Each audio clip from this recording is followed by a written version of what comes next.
Good evening and welcome to the maiden edition of the Electoral Reform Town Hall on NTA News 24 Abuja. This program is brought to you by the Peering Advocacy and Advancement Center in Africa, PAACA, and it's supported by the MacArthur Foundation. I am Ezenwawagu.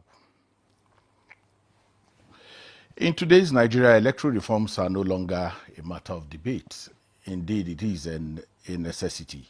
Each election cycle offers glimpses of progress, but also reveals persistent cracks in the foundation of our democratic process. Our laws set the stage, policies aim to interpret and apply them, yet in practice we often find gaps and inconsistencies that continue to challenge public confidence in the ballot.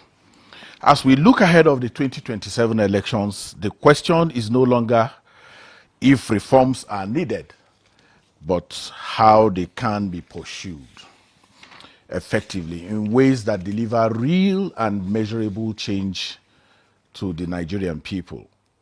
Can we strengthen the Electoral Act to address both emerging and outstanding long-standing gaps? Can we ensure policy alignment across institutions to encourage accountability and collaboration?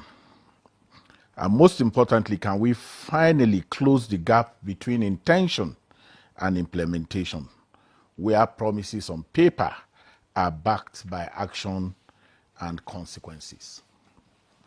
These are the critical questions shaping tonight's discussion. And joining us tonight for this maiden edition of Electoral Reform Town Hall are distinguished voices in Nigeria's democratic space. I'm excited to be joined by Mrs. Victoria Eta-Messi, the Director of Voter Education and Publicity at the Independent National Electoral Commission, INEC. I'm also happy to be joined by the ACG in charge of operations at the NSCDC, David Idowu Ojelabi, PhD. And of course, my very good friend and brother, Samson Itodo, Executive Director, YIAGA Africa. And last not being the least, the chairman of IPAC, Alhaji Yusuf, Mamman Dantelle. It's my pleasure, gentlemen and lady, to welcome you to this maiden edition of Electoral Reform Town Hall. Thank you very much. Thank you so much. Good evening. I would, of course, I would like to start with you, Director, and for obvious reasons, at the topmost pyramid of election stakeholdership, INEC sits at top of it. I don't know how much you've looked at the innovations that INEC has introduced, especially from 2015 to today. Which of those innovations stand out very clearly for you and why?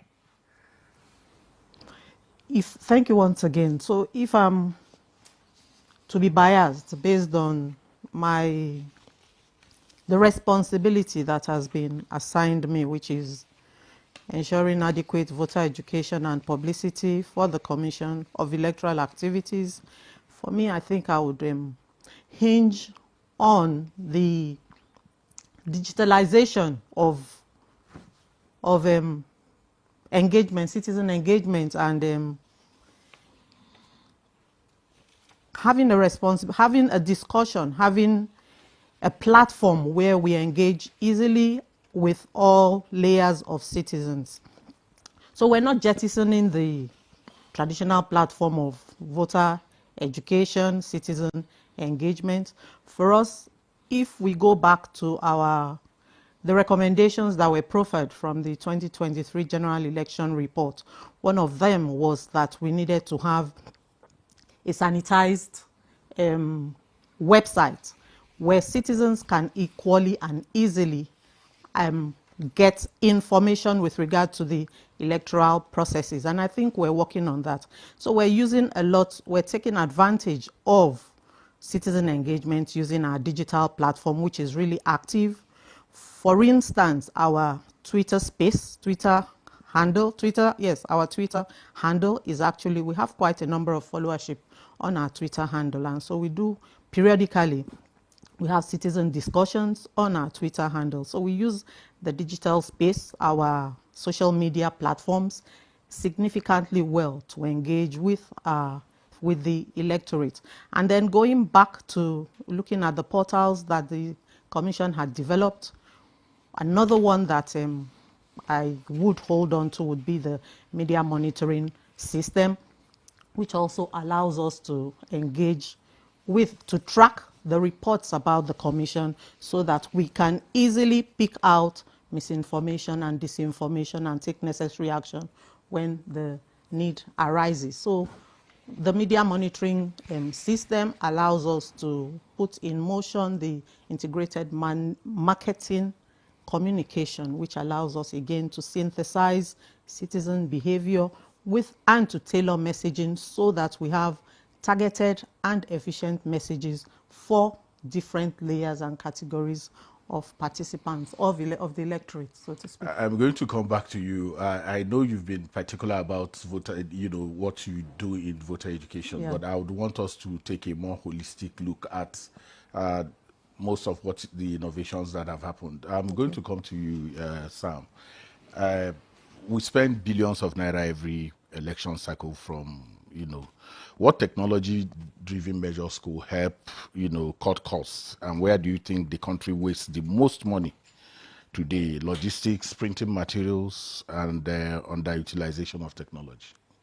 Well, thanks. I think there are two key aspects of the electoral administration value chain that takes a lot of resources. The first is the manpower, because we need to know that Nigeria is such a large country. You have over 174,000 polling units. You need a minimum of 1 million human beings at the polling units at elections. And those are Nigerians, those are human beings. And you've got to pay, whether it's allowances that's provided to those people. So the cost, the personnel cost is quite high. The second component deals with, because of the population, we have a completely manual voting process where you have ballot papers. So for every 93 million people on our voters register, INEC has to plan for those people, which means if you have 5 elections on general election, each voter is entitled to 5 ballot papers. Each voter is entitled to a PVC that is produced with taxpayers' money. So when you look at all this, you discover that we're expending a lot of money. And so if you have 5 ballot papers per voter, what you would have is close to 1 billion sheets of paper. And so we have to pay for it. And so when people don't show up at the day of elections, we waste a lot of money. And we waste close to about 500 million sheets of papers in 2023 because people didn't show up to cast their vote. And so there have been, discussions about, should we look at electronic balloting? That way it helps us, it saves us a lot of cost. It also protects the environment because the papers that are used are actually are produced out of trees. So that's one dimension to it. The other dimension related to this subject matter about technological innovations is the whole result management process. Yes, you have a completely manual process based on the current provision of the law. But if you automate that process, is there a way it will cut cost? And there's a preponderance of opinion that you need electronic transmission of results to go side by side. Because when we think about the financial cost, we must also think about the integrity cost. And the integrity cost outweighs the financial cost, because if people don't trust that a process will deliver on their sort of preferences or otherwise, then people begin to, disengage from the process because they don't think that their engagement in the process, will yield any results whatsoever. So I think these are some of the issues, and they've been quite topical in the whole discourse on reforms. Yes. So, but I know that I've read somewhere where you were asking us to be nuanced about technology and how we deploy technology. But in this situation, how can technology be of any assistance in cutting this cost and ensuring that, especially in the areas that we've identified, logistics and the rest of them? No, I've just highlighted a few. Yes, I talk about and I write about being nuanced with technology because technology is a tool. Technology is not an end. It's a means to an end.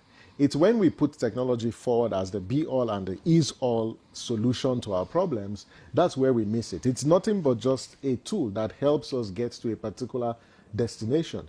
Technology, electoral technology, is not infallible. In other words, technologies fail. The same way your phone sometimes, can start acting up, the same way network does. That's the same thing that happens when we think about electoral technology. So it's got its own vulnerabilities, no doubt. However, does it have the capacity to enhance efficiency? Yes, it does. Does it have the capacity to inspire trust? Yes, it does, because it removes the human interference, the human element from the election management process. But I think at the heart of this discussion is the fact that when we think about technology and how it enables us save costs, I've just highlighted the fact that if you go electronic balloting, you would reduce the cost on papers, but the machines are also very expensive because electoral technology itself is expensive. So we have to keep that at the back of our mind. So there's a lot of balancing acts that needs to be done. That needs to happen. Yeah, there's a lot of balancing acts, but quite frankly, there's no investment too much to pay for democracy. Absolutely, and good place to come to the chairman of Interparty Advisory Council, Alhaji Dantelle. Technology is the conversation. A lot of Nigerians are thinking that once we deploy technology, that will be the silver bullet to solving some of our problems. How do you think, how are you reflecting on that in IPAC? And especially in the issues around membership management for the political parties, which is the sore point right now, where people are in party A in the morning and in the evening they have moved to another party. And I know that there's been a lot of challenge getting nominal role for political parties who are their members and all of that. Is there any way technology can be of any help? Thank you for having me once again. I want to wholly align myself with my brother on the submission.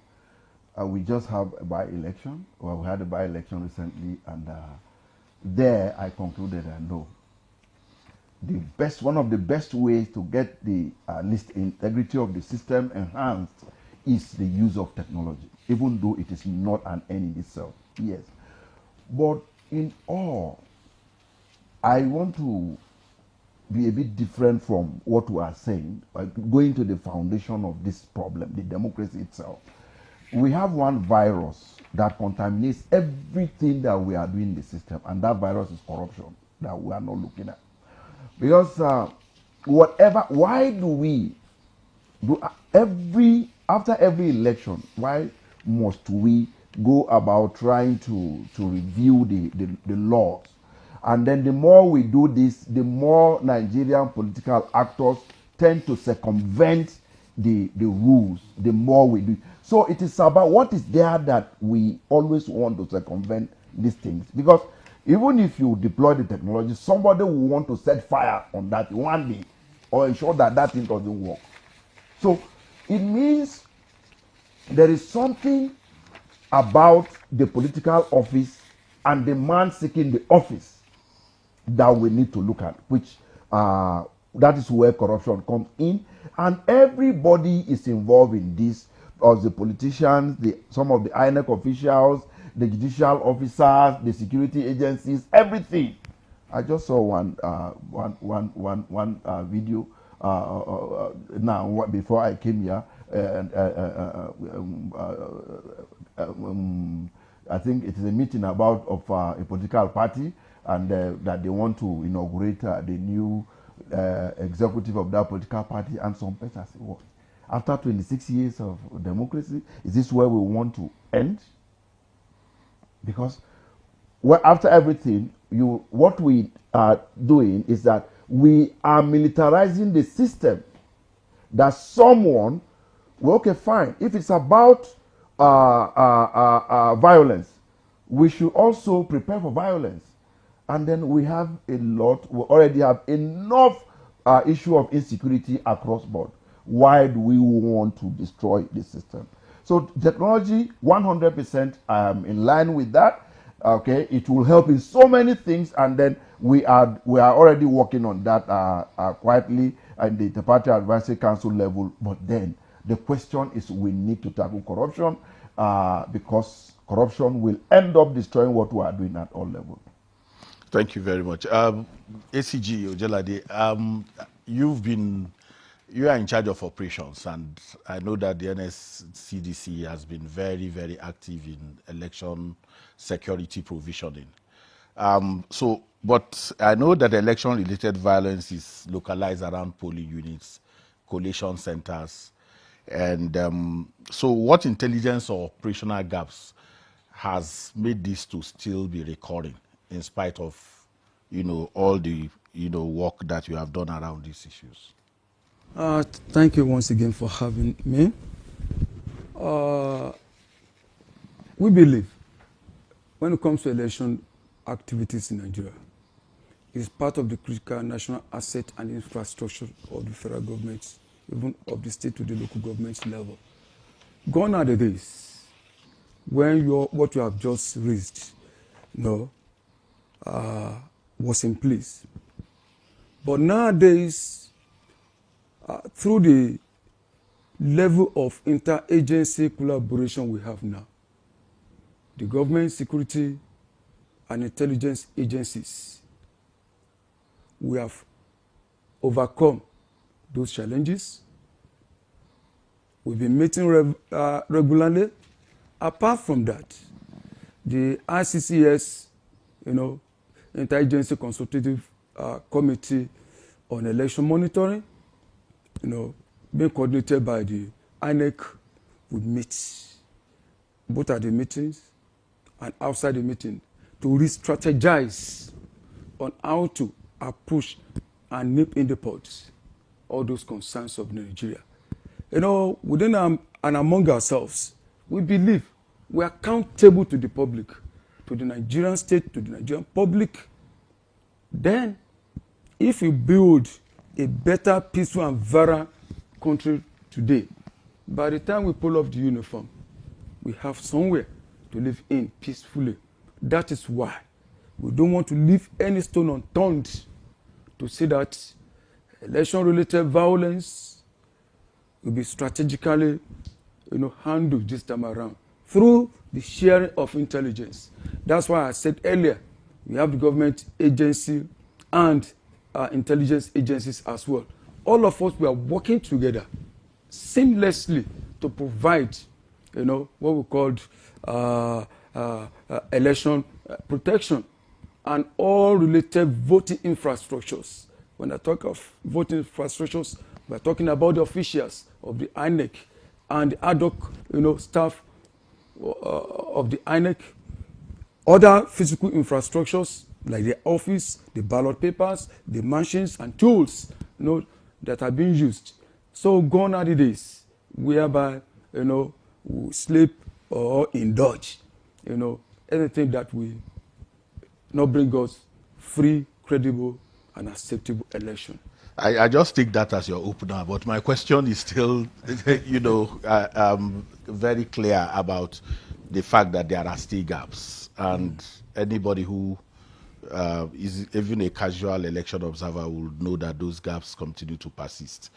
In fact, it is even more menacing now with vote buying and vote trading. And so I'm asking, what real issues, apart from the access, the Interagency Consultative Committee on Election Security, which helps you to synergize. But this, apart from violence, there are other, laws, electoral laws that are being, broken with impunity. What new ideas, what new intelligence is possible to be able to arrest some of those challenges? Like I said earlier, an individual agency cannot do that. That is why all hands are on deck to nip in the bud all those atrocities. to bridge the gap. And whosoever that is caught will be definitely, dealt with legally. That's why I said all of us, both the security, government security agencies and intelligence agencies, we are working together before the election. Even now, I want to tell you that even the campaigns want to be there. And vote buy in particular, you could see what happened in Ogun State. Many people were arrested and they are being in the process of being prosecuted. In Kano, the same thing happened at Kaduna. So that is to tell you that it is not going to be business as usual. Yes, we hope to see some of those people sanctioned, because the challenge has not been the arrest of those people. It's been actually bringing them to book. Sam, you are undoubtedly, you are one of the foremost legislative experts that we have in the country today. And I would want to ask you, this legislature keeps amending the Electoral Act, but my challenge is implementation. Do you think Nigeria's challenge is the absence of good laws or the weakness of institutions tasked with enforcing them? I think it's a combination of both. Where the laws need to be changed because society is dynamic. So first, thank me. Huh? Thank me first for what? You did it. I said you are the foremost legislative expert. I you left that and you're answering questions. Well, thanks for that recognition. But I think what is important is it's a combination of both, right? Societies evolve, our electoral process evolves. Every election throws new challenges. There are no two elections that are the same. No two elections are the same. Whilst you may have the same actors, but no two elections are the same. And so they throw up new issues, and then you have to retool to address those issues. Where it becomes a problem, and the reason why people are actually sharing this thought, is the more we amend our laws, the less the quality of our elections. It means there's something in between our laws and the final output that is disrupting the reasons why our electoral laws are unable to. The second point is we expect the real perpetrators and those who break the law, they are the ones making the law. You expect them to make laws and not devise means of circumventing those laws. When you don't have statesmen and stateswomen who are making laws for the future, all they think about is how will a particular amendment confer political advantage or electoral victory. And they're not looking at addressing this for our common good. This is where you land.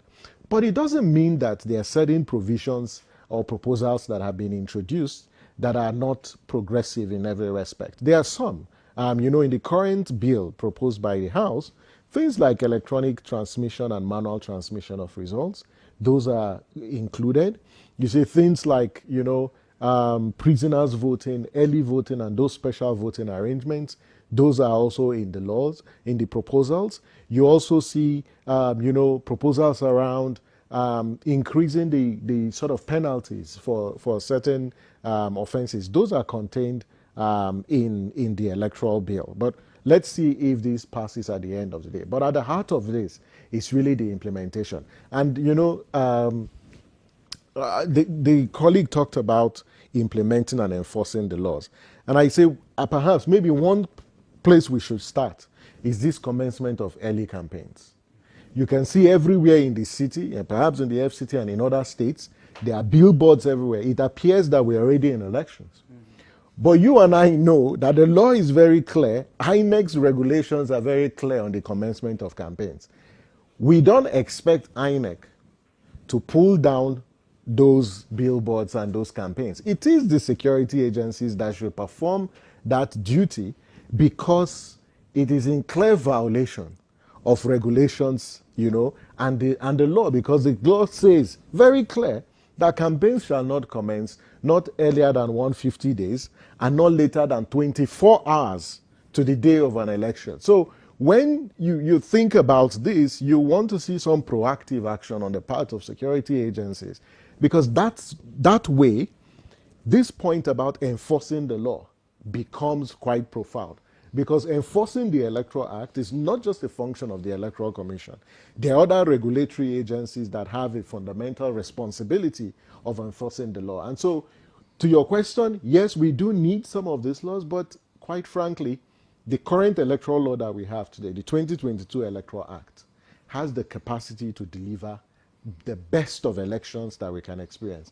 But if you have politicians whose attitude is one of do or die and they must win election at all costs, you're going to have the current state of the politics. Well, I think you are going to come back to that. The challenge is who campaigns. Who is the one campaigning? The candidate campaigns. Do you have candidates now? So you have to interrogate all that. But we're going to go on a short break. When we come back, Electoral Reform Town Hall continues.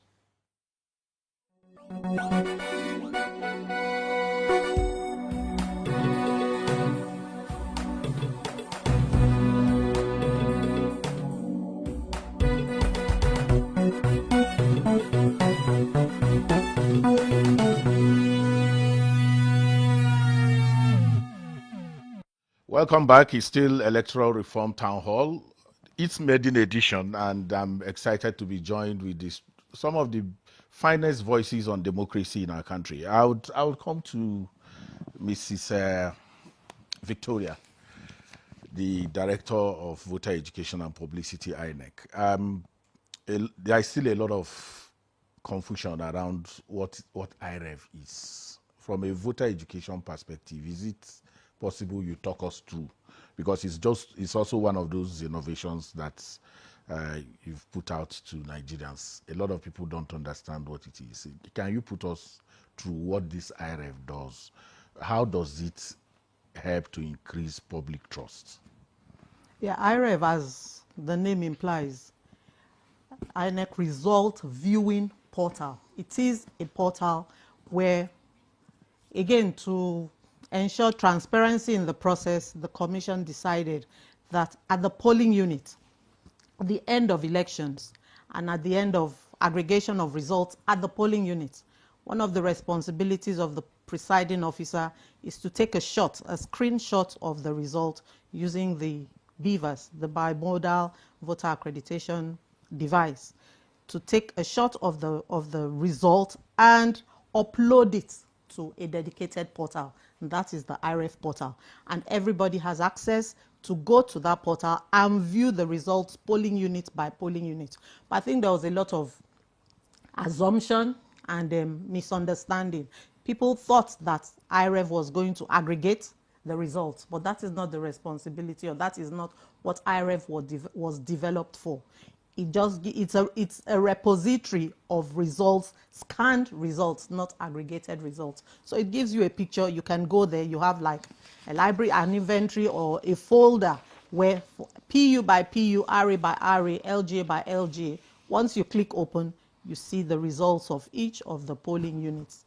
But I know we received a lot of backlash because people thought that the way you see it, you have an electronic screen where results would be adding up, and at the end of the day, you see the total aggregates. But that is not what IREV does. IREV just gives you a view of all the polling unit results that are written during the election.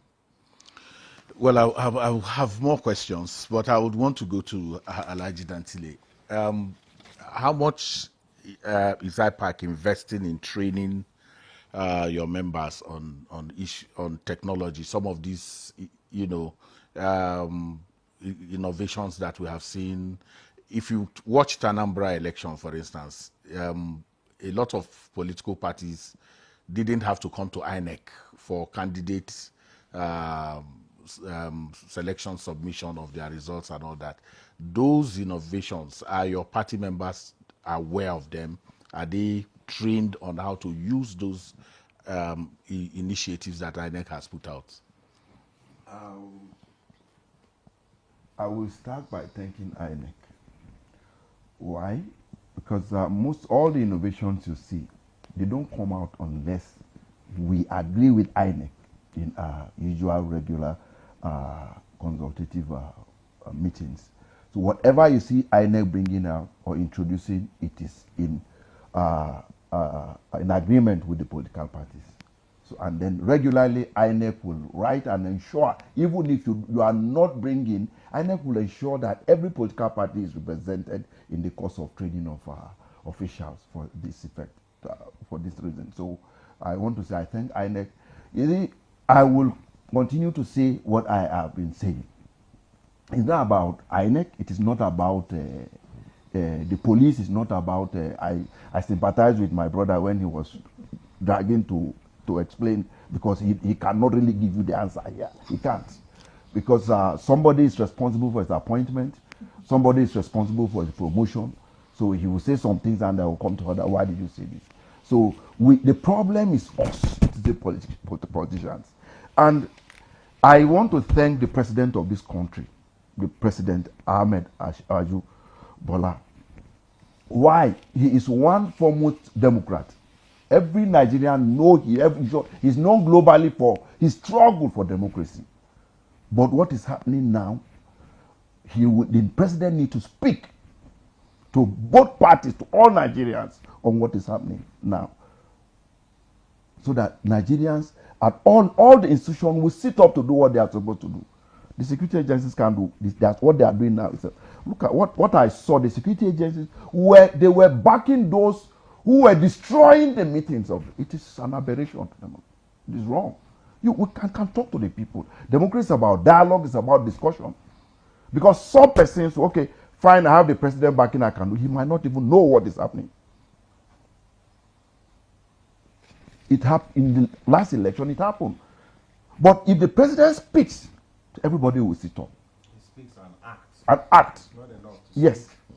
So it is we have a longer way to go, but we can do it. The problem starts with the political actor, the politicians. You see, the last election, yes, some persons might have their own opinions about this, but INEC did very wonderful job. That's the only election in the history of this country that the sitting governors lost senatorial elections. They couldn't win. Yes, that does not mean the election was perfect. That was the only election that taxi drivers became House of Reps members. They became state legislators without knowing anybody. So what that means, we can build on whatever flaw that we have and make it better. But at the end of the day, we will go to the judiciary. Some elements in the judiciary will come up again and declare another person. I like it, Dantelle. I want you to do a mirror reflection. Yes. And why I want you to do it, let's put it on the political parties.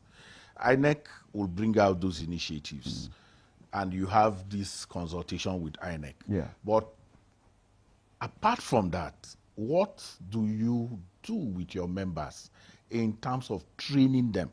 Because yes, the president is a politician, but he's a member of a political party. And he wants his political party to win.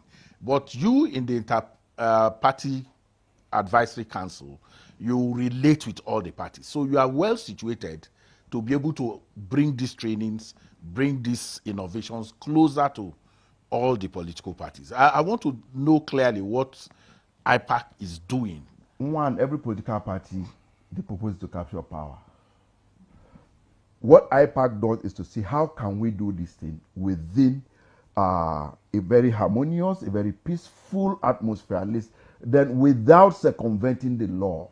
But it is a difficult situation because some political parties, some political actors feel they are superior to their parties.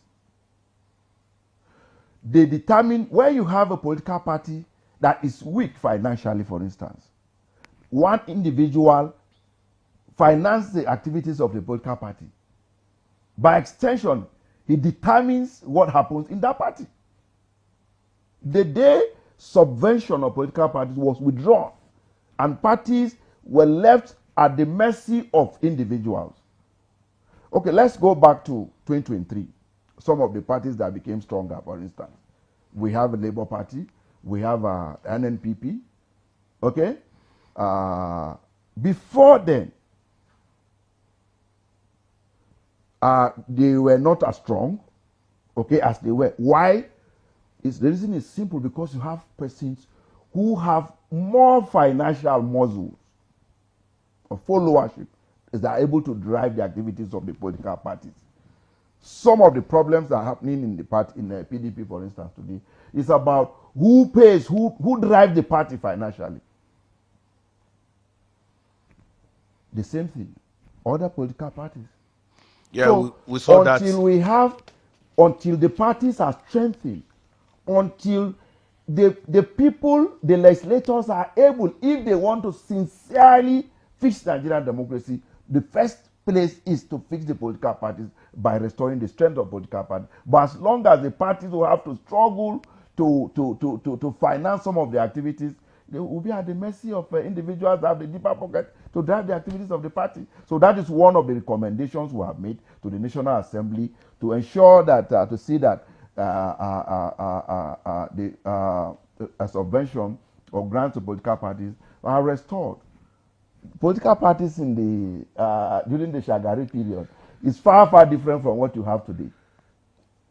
So tomorrow, if one governor decides to move into maybe one of the political parties, that's yeah, but we've had we came from funding political parties to where we are, because, and the change happened because of the abuses, where you had people registering political parties.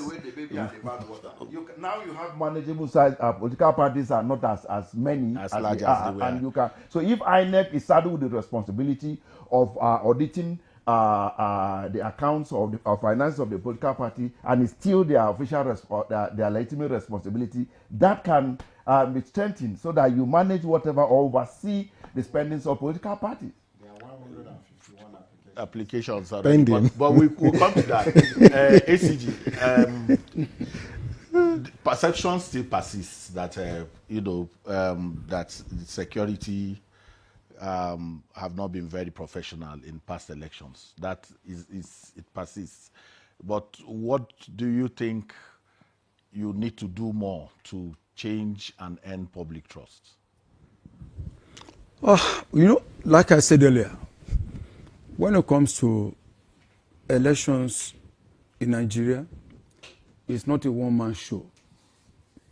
It is a collective responsibility. The Nigerian police leads other supports. Now, you made mention of something, and rightly you said Samson on the training. When agencies are trained together, they tend to understand one another very well. I could draw the example of about 2 or 3 DIGs in the police today. We were together at NIPS, where we obtained our MNI together. I met one of them as a police commissioner in one of the states I served. The relationship was so cordial. And the last election, we were together, moving up and down together, working together, as if we were siblings. I want to tell you that by the time, prior to the election, if we are able to train together more, there's no, we will not be able to understand one another better. The better we understand ourselves, in the classroom, the better we'll be able to work together when we meet on the field. And I want to assure you that with the current situation, we are strategizing on a daily basis. The IG, my CG, and the rest are meeting together.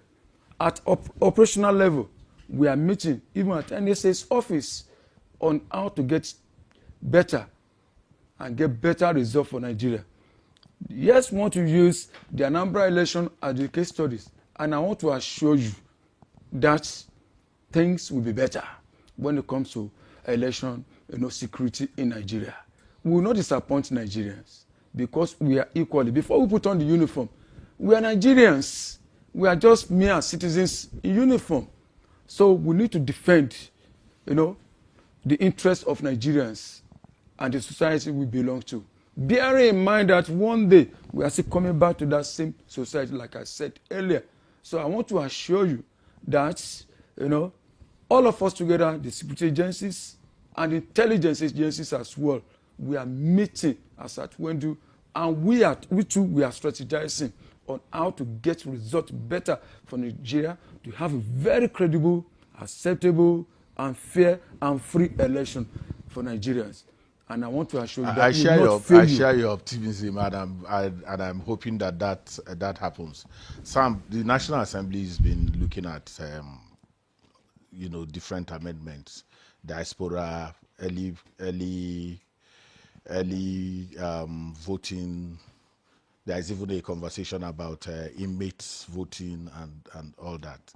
Which for you is the most transformative of these amendments that are coming? And then I would also just double barrel my question immediately.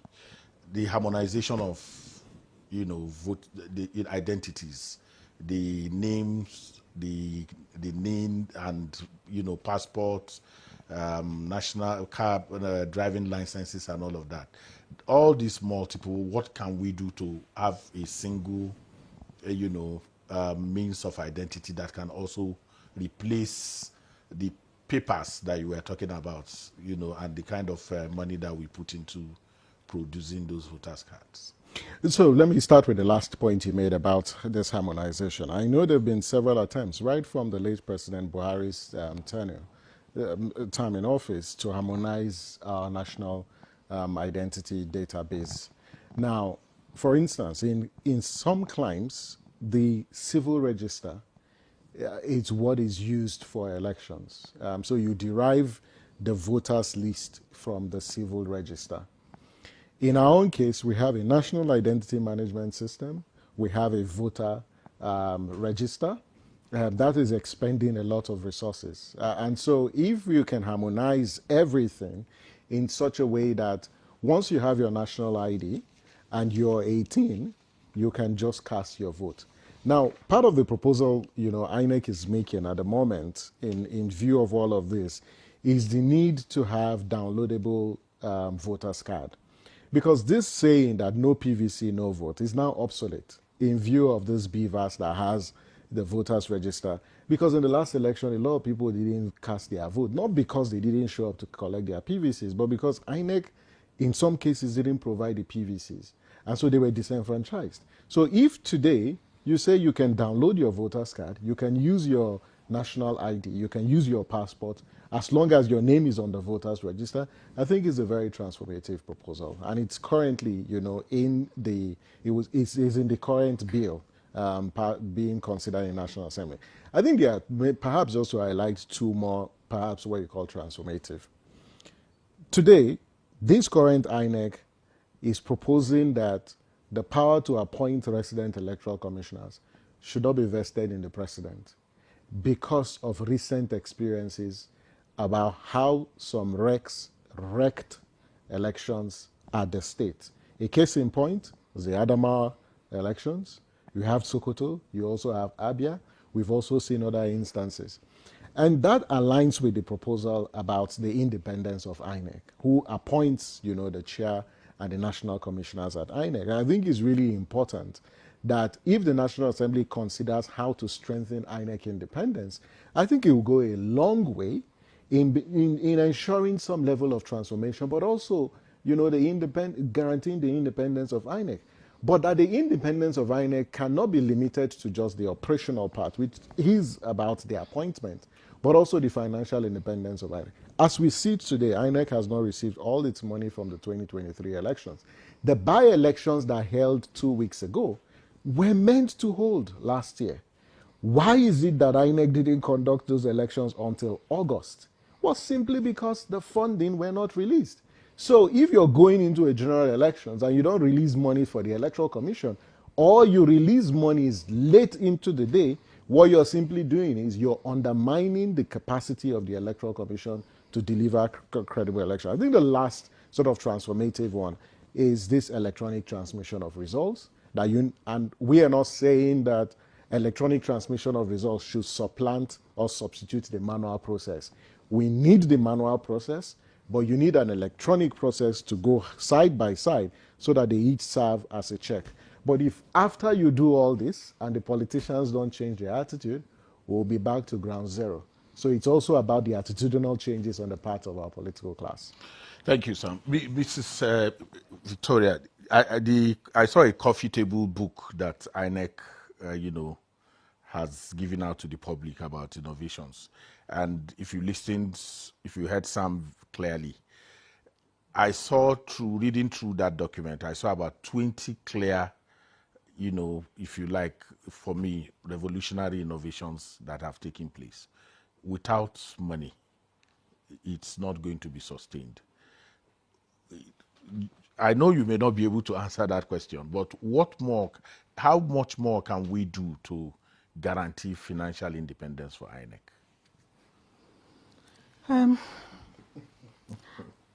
The commission is on first line charge, but just like Mr. Itodo mentioned, there were still issues. Again, the by-elections that were conducted a few weeks ago should have been conducted long ago. Funding was an issue. The continuous voter registration exercise as well started late, again also because of funding. Last year wasn't easy for the commission because of the envelope budgeting system, where we're just given a drop in the ocean which could barely address personnel costs and statutory social contributions.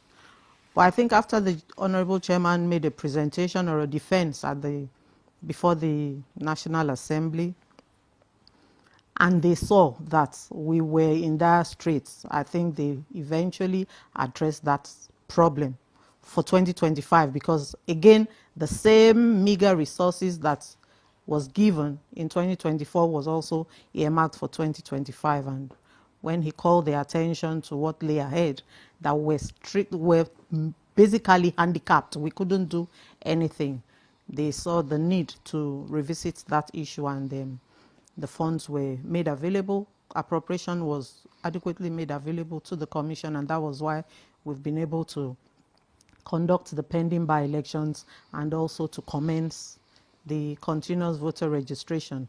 But even at that, we still need to manage resources in a very frugal manner. Many people have been complaining and asking why the conduct of registration cannot be devolved to the polling unit. Cost is the main factor. I know that. Cost is a huge factor, and which is why for now, well, I think as Sam said, that there's a landmine that is, waiting to be detonated very clearly in 2027. In just 30 seconds, everyone can jump in. But I want to start with you, Sam. What changes will you think will make the most sense for 2027 election? Just in 30 seconds. I think the politicians need to change their attitude. If they change their attitude, they will not try to compromise INEC, they will not put pressure on the security agencies, and they will not deceive voters. Thank you. Alhaji Dantelle. I've been saying the same thing. The problem is the system, is the politician, is corruption. Okay, so that corruption affects everything we are doing. Because if you don't have enough to throw around, you won't pay someone to be a thug. If you don't have enough to throw around, you won't, the judiciary. Thank you very much. Just your final thoughts. Yes, sir. From Minister of Interior, we just had a 1 week long retreat, strengthening the system, strengthening the personality, and so as to prepare for the future needs of Nigeria. And I want to assure you, from our end, we will not disappoint Nigerians. This is where we draw the curtain on this episode of Electoral Reform Town Hall, and we wish to especially thank our guests very warmly, Mrs. Victoria Eta-Messi, Director of Voter Education and Publicity at the Independent National Electoral Commission, and then David Idowu Ojelabi, PhD, ACJ in charge of operations, NSCDC, and Samson Itodo, Executive Director, YIAGA Africa, and Alhaji Yusuf Mamman Dantelle, IPAC National Chairman. My name is Eze Nwanwagu. Thank you for watching.